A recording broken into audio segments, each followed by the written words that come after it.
Hola, bienvenidos a Uno a Converme. En este video vamos a mirar algunas propiedades de las funciones impares. La primera, el producto de dos funciones impares es par.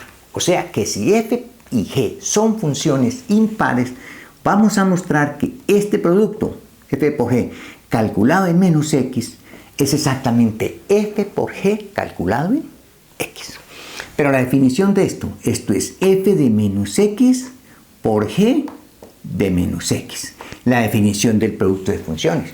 Y ahora aplicamos el hecho de que la función f y g son funciones impares. Entonces aquí me queda menos f de x y aquí me queda menos g de x. ¿Cómo quien dice menos con menos más? Esto no es otra cosa que f de x por g de x. Y esto no es otra cosa que f por g calculado en x. O sea que f por g calculado en menos x es f por g calculado en x. Eso quiere decir que el producto de funciones impares es par. ¿De acuerdo? Entonces, un ejemplo aquí para visualizarlo. Si yo tengo esta función f de x igual a x por el seno de x. Entonces, esta función es par, puesto que esta es impar y esta es impar.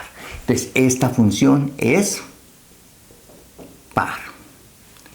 B. Si yo tengo f de x igual a seno al cuadrado de x. Seno al cuadrado de x lo puedo escribir como seno de x por seno de x. O sea, es el producto de dos funciones impares. Y el producto de dos funciones impares es par, ¿no? ¿De acuerdo? Entonces, el producto de dos funciones impares es par. El producto de dos funciones impares es par. El cociente de dos funciones impares es par. Naturalmente por lo mismo, porque el cociente es el producto de dos funciones. Entonces simplemente, si f y g son dos funciones impares, entonces demostremos que f sobre g calculado en menos x es f sobre g calculado en x, ¿no? Que si f y g son impares, f sobre g calculado en menos x, vamos a demostrar que es par. Entonces simplemente esto por definición es f de menos x sobre g de menos x. Pero yo sé que f y g son funciones impares. Como son funciones impares, aquí me queda menos f de x y en el denominador me queda menos g de x.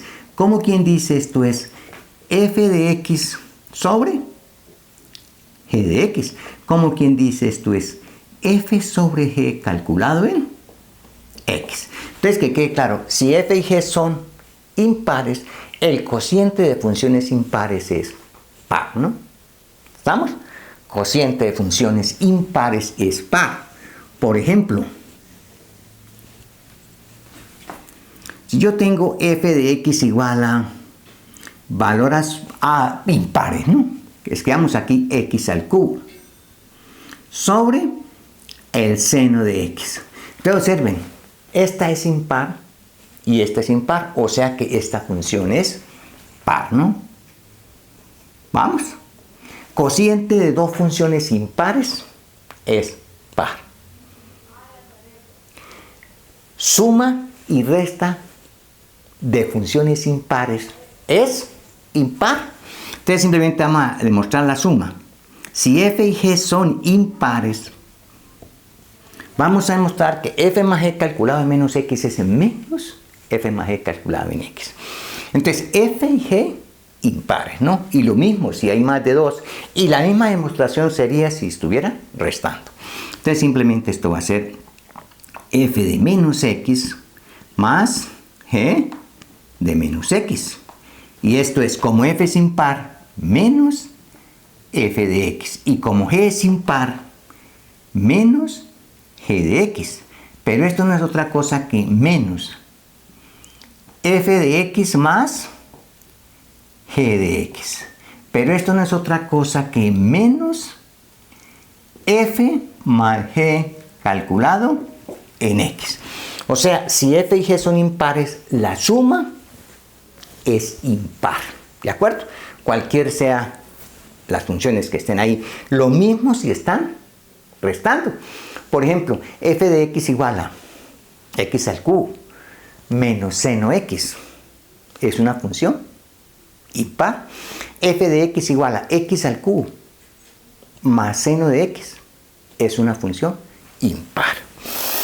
Ahora, la última propiedad, que si f de x es integrable e impar en menos a, entonces la integral entre menos a y a de f de x por dx vale 0, ¿no? ¿De acuerdo? Si f es impar. Entonces vamos a hacer la demostración por aquí. La integral entre menos a y a de f de x. F es una función impar. Vamos a demostrar que esta integral vale 0. Esta integral simplemente es la integral entre menos a y 0 de f de x por dx, más la integral entre 0 y a de f de x por dx. Vamos a demostrar que esta integral es exactamente la negativa de esta. Ya lo hicimos en un video anterior, ¿no? Pero vamos a hacerlo por acá. Entonces, la integral entre menos a y 0 de f de x por dx. ¿A qué va a ser igual? Bueno, voy a echar mano aquí arriba mejor. ¿De acuerdo? Vamos a demostrar que esta integral es menos esta. Entonces, la integral entre menos a y 0 de f de x por dx, ¿a qué va a ser igual? Esta. Demostrar que es la negativa de esta. Entonces, simplemente hacemos este cambio variable. X igual a menos u. Cuando x vale menos a, u vale a. Cuando x vale 0, u vale 0. F de x, o sea, f de menos u por dx, que es menos de u. Ahora, f de u es una función impar. F de menos u es menos f de u. Con este menos me queda más. Entonces me queda más la integral entre a y 0 de f de u por du. Ahora, esto no es otra cosa que como la variable es muda, esta integral yo la puedo escribir como la integral entre 0 y a de f de x por dx. Y esta no es otra cosa que menos la integral entre 0 y a de f de x por dx. Entonces observen, esta integral es menos la integral entre 0 y a de f de x por dx. Entonces simplemente esta más esta, como esta es menos esta, pues simplemente vale 0. Porque esta integral es exactamente la negativa de esta. Esta propiedad es muy útil en lo que vamos a trabajar. Por ejemplo, 1. Si yo tengo la integral entre menos 3 y 3 de x al cubo, coseno de x por dx. Entonces, vean, esta función es impar. Entonces simplemente la integral entre menos 3 y 3 de la función impar vale 0. 2. Si yo tengo, por ejemplo, la integral entre menos pi y pi, bien útil, ¿no? X a la 100. Seno al cubo de x por dx. Vean, esta función es par. Esta función seno al cubo yo la puedo escribir como seno de x por seno al cuadrado. Seno al cuadrado es par, pero seno x es impar. Entonces, el producto de esas tres funciones es impar. Me faltó de pronto esa propiedad, pero ustedes la van aprendiendo poco a poco que la vayamos a utilizar. O sea, esta función es impar, mejor dicho. Y esta es par. Entonces, impar por par, impar, la integral entre menos a y a vale 0. De esa forma es como vamos a aplicar nosotros esta propiedad que es muy útil para calcular integrales. No necesitamos ponernos a calcular esta integral por partes. ¿De acuerdo? Hasta pronto.